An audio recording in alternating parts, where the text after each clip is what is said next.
And I think so some of the principles you talked about, I think that he modeled himself as he was learning different languages and different subjects and then teaching them, is that learning is really experiential, or is it constructed? Like, what are some of those big principles that he kind of highlighted through his approach? Yes, I'm a bit wary of some of the labels that we have already within education. I mean, all of them sound great, inquiry-based learning or constructivism, but none of them, whenever I've gone into them more deeply, none of them seem to me to be about what Gattegno was talking about.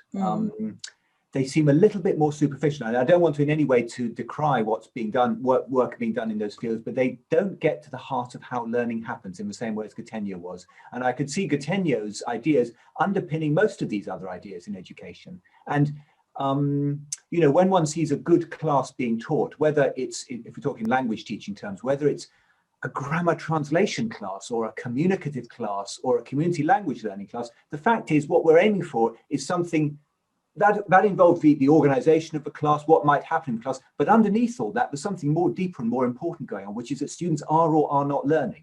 And the teacher is doing something which is either helping that process to happen or preventing that process from happening. And it's that deeper level that really Gattegno addresses. It's not so much the how you organize the classroom, important though that is.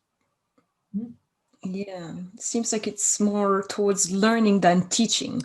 The starting point is definitely learning. And then once one understands oneself as a learner, you end up not being able to teach in the way that you used to teach, because it's so very clear to you that some of the things that you might have done are never going to be successful in this situation, and that there are new ways in which one might approach any interaction you have with a student. Yes, the subtitle of a book that he published, I think in 1971, first of all in English, and then in 1976 in French, in English it was called What We Owe Children, and the subtitle was The Subordination of Teaching to Learning. That's to say, the teacher is watching what's happening with each student. There's much less teaching going on. The teacher is not spending a lot of time giving information. The teacher does things which make the students aware of what's going on, and then they have to do the learning. And so in the class, they are doing the learning, and the teacher's job is to guide them as they do so.